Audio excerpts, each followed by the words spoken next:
everyone, welcome back to my channel. Hello every one. അപ്പോൾ ഇച്ചയുടെ family ആയിട്ട് ഞങ്ങൾ സാമ്പ്രാണിക്കൊടിയും തൃപ്പരപ്പൊക്കെ കാണാനായിട്ട് പോവുകയാണ്. ഓൾറെഡി ഈ പോകുന്നതിൻ്റെ തലേന്ന് ഞങ്ങൾ കന്യാകുമാരി പോയതാണ്. നല്ല ടയേർഡാണ്. എങ്കിലും സാമ്പ്രാണിക്കൊടി പോവാത്തത് കൊണ്ട് ഞങ്ങളിതുവരെ കണ്ടിട്ടില്ല. അതുകൊണ്ട് ചേച്ചി വിളിച്ച് പറഞ്ഞപ്പോൾ തന്നെ നമ്മൾ രാവിലെ എല്ലാം സെറ്റാക്കി ഞങ്ങൾ ഇറങ്ങി.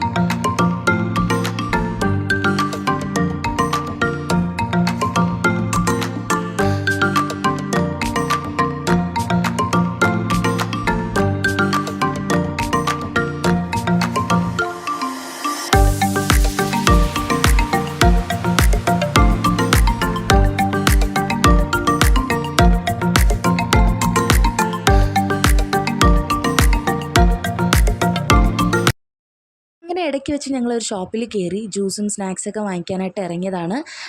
ഞാനങ്ങനെ അധികം ഫോൺ യൂസ് ചെയ്തില്ല. കാരണം വണ്ടിയിലിരിക്കുമ്പോൾ എനിക്ക് ഫോൺ യൂസ് ചെയ്യുമ്പോഴത്തേക്കും ഭയങ്കര വോമിറ്റിംഗ് ഫീലൊക്കെ ചെയ്യും. അങ്ങനെ അവസാനം ഞങ്ങൾ സാമ്പ്രാണിക്കൊടിയിലെത്തി.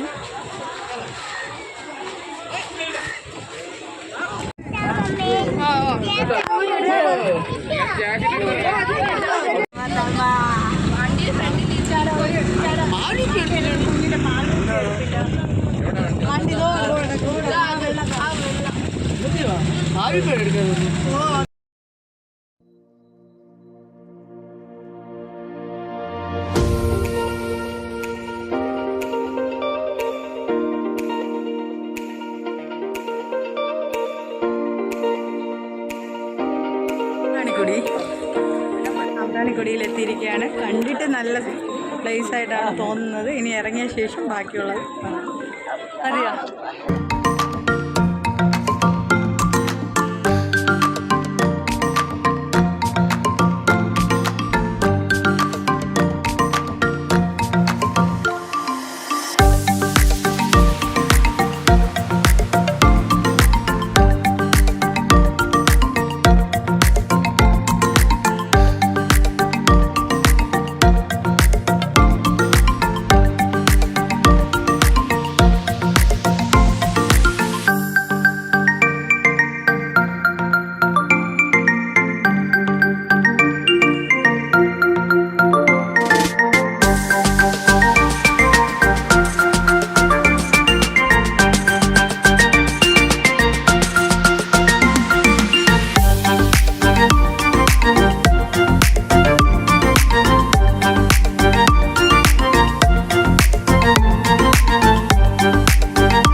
അതിനുശേഷം ഞങ്ങൾ ഫുഡ് കഴിക്കാനായിട്ട് ഒരിടത്ത് ഇറക്കിയിട്ടുണ്ടായിരുന്നു. ഇത് ചേച്ചി ഓൾറെഡി വീട്ടിൽ നിന്ന് പ്രിപ്പയർ ചെയ്ത് വന്നതാണ്. അതുകൊണ്ട് ഞങ്ങൾക്ക് പുറത്തുനിന്ന് ഹോട്ടലിൽ നിന്ന് ഉച്ചയ്ക്ക് കഴിക്കേണ്ടി വന്നില്ല. ബിരിയാണി ഉണ്ടായിരുന്നു, പുട്ടുണ്ടായിരുന്നു, കപ്പയുണ്ടായിരുന്നു, എല്ലാം ഉണ്ടായിരുന്നു. അതിനുശേഷം ഞങ്ങൾ തൃപ്പരപ്പ് പോയി എല്ലാവരും കുളിച്ചു. ഞാൻ കുളിക്കുന്ന ഇടയിൽ ചെറുതായിട്ടൊന്ന് സ്റ്റെപ്പിൻ്റെ അവിടെ ഒന്ന് വീണു. കാല് നല്ല പരിക്കുണ്ടായിരുന്നു, നല്ല പെയിൻ ഉണ്ടായിരുന്നു. പിന്നെ എന്താണ്, കാല് വേദനയായിട്ട് അന്നത്തെ ദിവസം എങ്ങനെ പോയി. അവസാനം ഞങ്ങൾ വീട് ഏകദേശം എത്താറായി. ഒന്നാമത് ഞങ്ങൾ തലേന്ന് കന്യാകുമാരി പോയതിൻ്റെ ക്ഷീണവും കൂടെ ഉണ്ടായിരുന്നു. എസ്പെഷ്യലി എനിക്ക് നല്ല കാല് വേദനയും കൂടെ ആയതുകൊണ്ട് ഞാൻ നല്ല ഉറക്കമായിരുന്നു വണ്ടിയിൽ ട്രിവാൻഡ്രം എത്തിയപ്പോഴത്തേക്കാണ് ഉണർന്നത്. അപ്പോൾ ഇന്നത്തെ വീഡിയോ ഇഷ്ടപ്പെട്ട ലൈക്ക് ചെയ്യുക, ഷെയർ ചെയ്യുക, സബ്സ്ക്രൈബ് ചെയ്യുക. അടുത്ത വീഡിയോ ടാറ്റാ.